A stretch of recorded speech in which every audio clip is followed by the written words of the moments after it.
ta foi baisse à cause des circonstances de la vie. Le problème n'est pas la situation, frères et sœurs. Le problème, c'est tes systèmes de pensée. Or, la parole, lorsqu'elle vient d'abord pour changer ton système de pensée.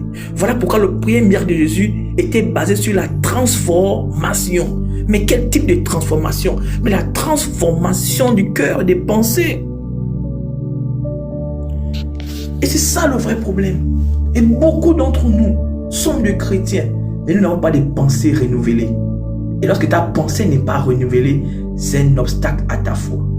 Lorsque ta pensée n'est pas renouvelée, c'est un obstacle au miracle que Dieu veut faire dans ta vie. Lorsque ta pensée n'est pas renouvelée, ta pensée facilite l'accès au diable. Ta pensée facilite que le diable conditionne ta vie. Parce que le but de la foi, c'est d'abord de transformer ta pensée.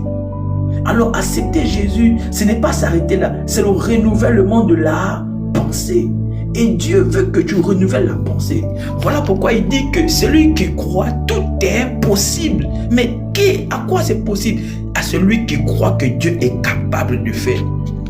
Mais laisse-moi te dire une chose. Ta pensée est parfois dirigée par tes yeux. Parce que tes yeux imposent à ta vie un système de pensée. Lorsque tu regardes des choses avec tes yeux, et dans ton cœur, tu dis comment je vais faire? La pensée. Voilà pourquoi Dieu a dit que ton cœur ne se trouble point. Ça veut dire quoi? Parce que c'est le cœur qui héberge les pensées. C'est le cœur qui garde les pensées. Le cœur est l'autel de tes pensées. La question que tu dois te poser, dans mon cœur, qu'est-ce que mon cœur héberge? Est-ce que mon cœur héberge des bonnes pensées? Est-ce que mon cœur héberge des pensées négatives? Et ce que ton cœur héberge, c'est reproduit dans ta vie physique. Voilà pourquoi avant d'échouer dans la vie spirituelle, nous échouons parfois au niveau de la pensée. Et c'est là où la chose la plus compliquée. Beaucoup de chrétiens sont confrontés à beaucoup de forteresses. Voilà pourquoi Marie a dit, faites ce qu'il vous dira. La première chose que Marie a hypnotisé, c'est leur pensée, c'est leurs yeux, que leurs yeux soient focalisés sur Jésus. Et comme ils étaient tellement attirés par Jésus, ils voulaient voir ce que Jésus était capable de faire, qu'ils ont gardé leur pensée focalisée vers Jésus. Voilà pourquoi la Bible dit que nous tous qui le contemplons, ayons les regards fixés sur Jésus, qui est le rémunérateur de ta foi. Frère, quand tu n'as pas les yeux fixés sur la parole de Dieu, ton système de pensée peut être un obstacle demain. Vous savez, il y avait la foule et il y avait la femme à la perte de sang.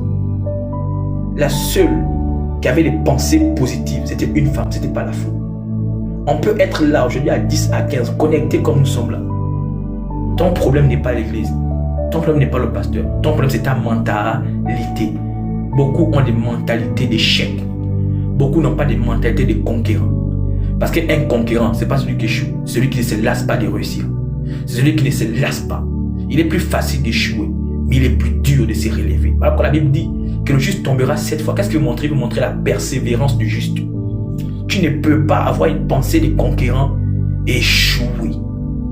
Tu ne peux pas avoir une pensée de conquérant et te lâcher, et te lasser. Voilà pourquoi la Bible dit que les lâches n'entreront pas dans le royaume des cieux. Et beaucoup d'églises sont remplies de lâches. Parce qu'ils ont une pensée de faiblard, ils ont une pensée d'échec, ils ont une pensée d'échouer. Et Dieu n'est pas un Dieu d'échouer. Dieu n'est pas un Dieu d'échec. Dieu n'a jamais échoué. Dieu n'a jamais échoué. Et c'est à cause de ta pensée que tu n'arrives pas à familiariser avec la parole de Dieu. C'est à cause de ta pensée que tu n'arrives pas à prier. C'est à cause de ta pensée que tu n'arrives pas à persévérer. Lorsque tu veux commencer à lire, à cause des situations de ta vie, ta pensée te décourage. Mais quel type de pensée? Tu t'es lié à la pensée qui est connectée à l'ivraie et non à celle qui est connectée au blé.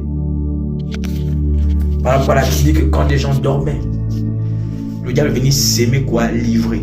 Comme on dit, un peu de sommeil et la pauvreté t'atteindra. Et beaucoup de chrétiens sont négligents, sont paresseux. Ils veulent voir Dieu agir, mais ils ne posent pas les conditions, ils ne remplissent aucune condition. Or, Dieu est tellement simple. Je vous assure que Dieu est tellement simple, c'est un bon papa. Tout ce qu'il te dit, que celui de la loi ne s'éloigne point de ta bouche. Combien d'entre nous ne le savons pas? Mais combien le pratiquons? Combien d'entre nous le pratiquons?